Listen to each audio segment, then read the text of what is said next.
gonna get violent. Not violent. When they do violence, it comes back on Black Lives Matter, and I'm not having it tonight. I just did 8 hours of damage control for the last protest when I've been working for 6 years for police reform.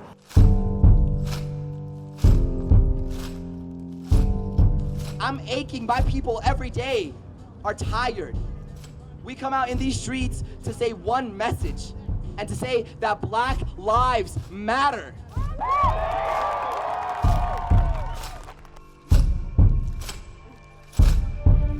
We are simply asking for justice. There would have been no violence had they demanded justice when we asked for it.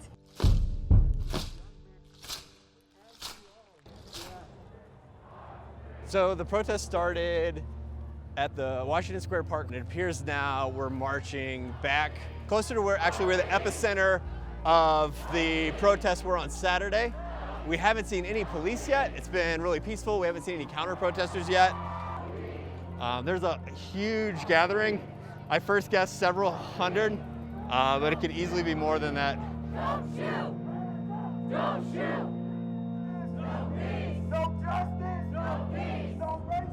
Police! You grow up in a society that whether it's conscious or so subconscious, it teaches you things. Racism may or may not be one of those things that a human can grasp onto, but we also have a choice, and that could be love. We have to change the way that police are policing. We have to change the way that they're treating people and actually confront the fact that there is racism still living today.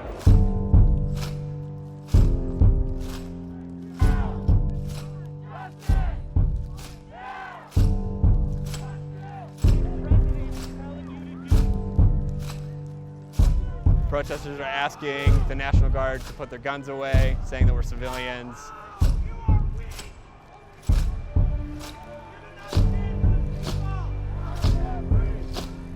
A water bottle was thrown just a little bit ago, and the protesters immediately reprimanded the person verbally. Different than what happened late Saturday night when bottles were going back. Police and National Guard have allowed protesters to get really close to vehicles and the officers and soldiers themselves.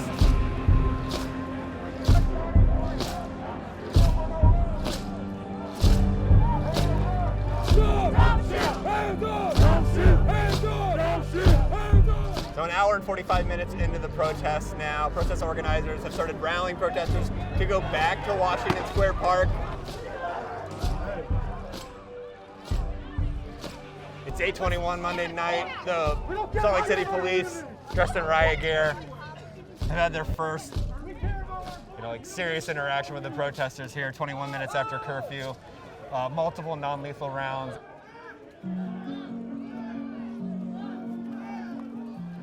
It's 8:42, 42 minutes after the curfew.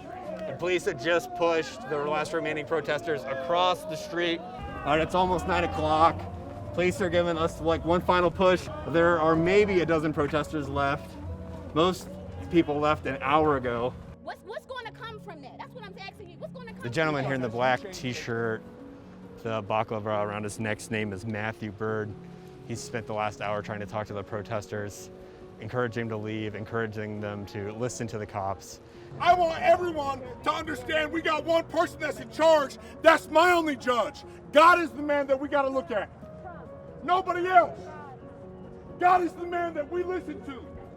And in 10 years, what's going to happen? When the same thing happens, we're going to be in the exact same situation. Unless we actually create reform.